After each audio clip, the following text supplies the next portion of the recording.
Hello, this is a continuation of last tutorial where we're going to see accents. So the accents here, in order for you to write accents, is still similar with the backslash as here. You see similar with writing special characters. In order for you to write accents, just write the backslash, then after writing backslash you write this special character and you write, let's say, E. So you know in French it's difficult to write to say this special character and write E. So as such, so let's say that this is going to be written as such in directly in our code, because if I compile and then I run, you see E as such is going to be written now. But you know that because this is because TextMaker consider accent aigu as being a letter. But if you arrive with in a certain case where you don't have E as a letter, you can write this. You have completely assertive. You have QWERTY keyboard. When you have a QWERTY keyboard, it cannot write this E accent aigu. So when you have a full QWERTY keyboard, you can write this and you write your E for it to show as the initial one. So these are the method of writing accents. You come back into your compiler and you have this. You have A as such, E accent aigu. These are the way of writing. Another way of writing and another one will be with a closed one. So you have this as such, you have E here. So let's try this and have E here. Just compile and run. You have this with two dots as such. Now the next one will be this one. Let's paste this and E here as such. So we have this, compile, come here. So there it does not show anything with E this. So let's try the last one with U. We have U and we write E here. So we compile. So before compile, just come here, compile and then run. So we come here.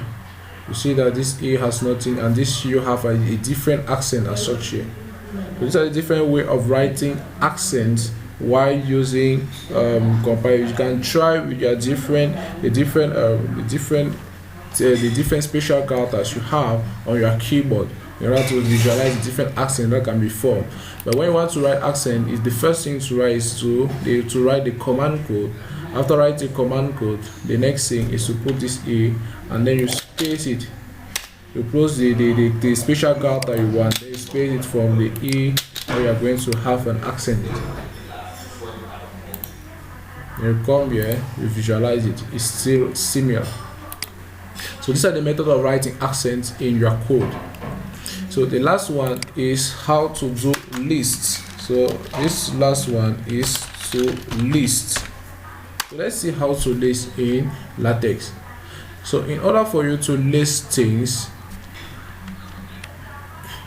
so here we are going to see how to list things. So there are two ways of listing. We are going to list with either an enumerate or list with itemize. So let's first try the first method. So let's list with enumerate. So before we start listing, you have to use the word begin. So you have begin here. Inside begin, you see that begin also have other words here. You have huge here, you have large element as being considered. You also have matrix, you have begin document, already know this, begin equations that you are going to see later, begin figures, begin flush left when you want to shift your code to the left side. If you want to shift your code to the left side here, you write flush left.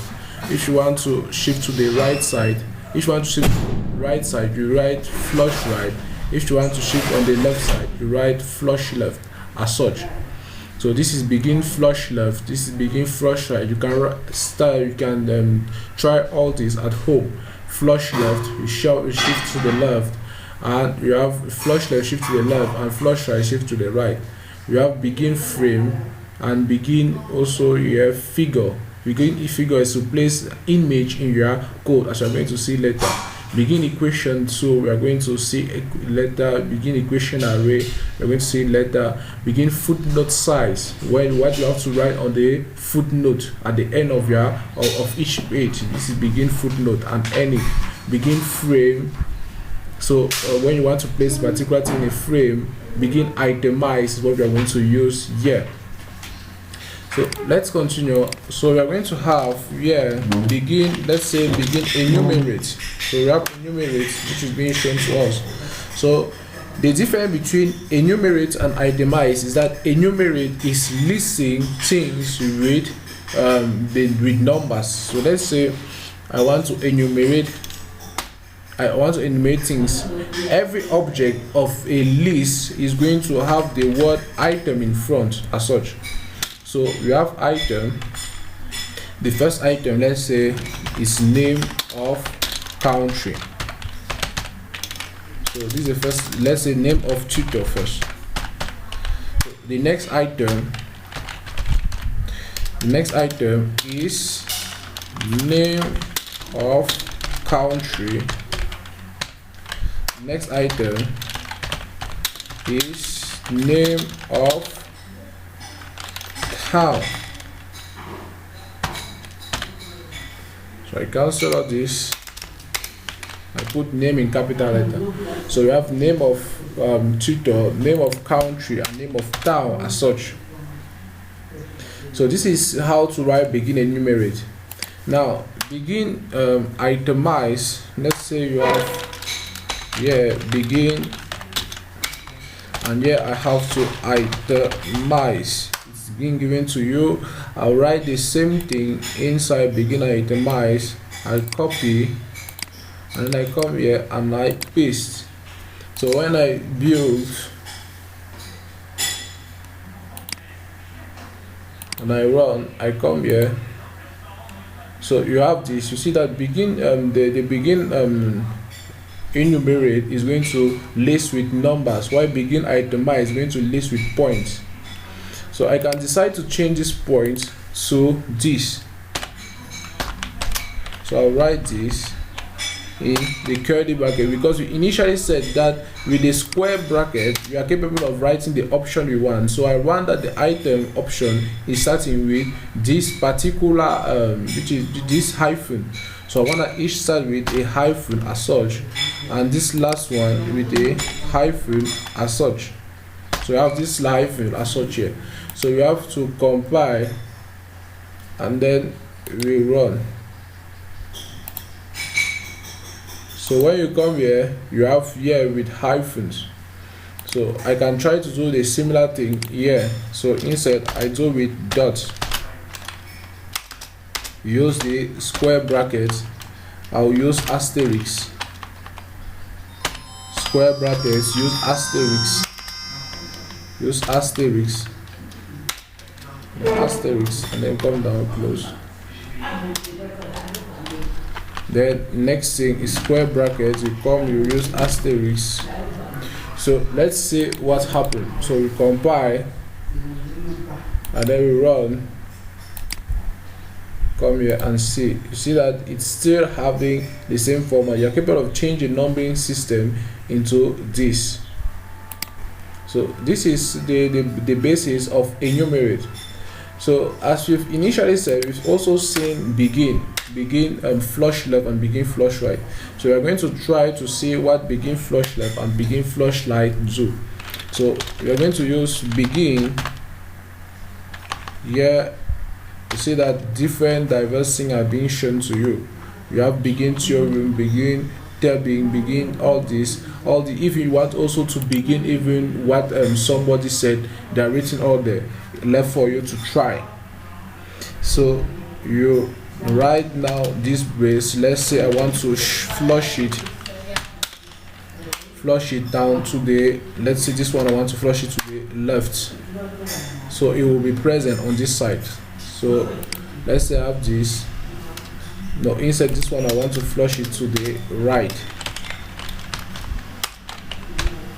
so that it will remove there. So I will take all this which is present here, I cut it and I place it in my begin flush. I paste it here as such. So now I do it, I compile.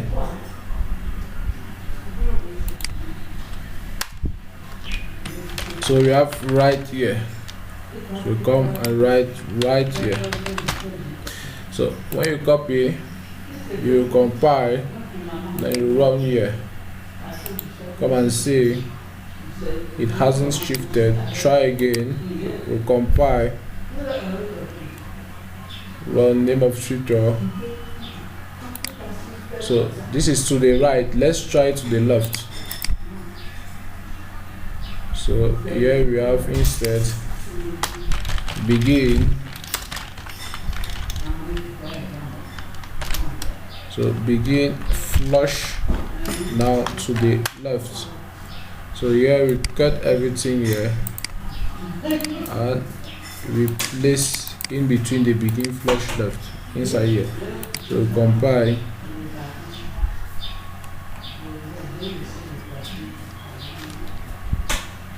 So you realize that when you compile this code and we run it, you see that it does not change the position.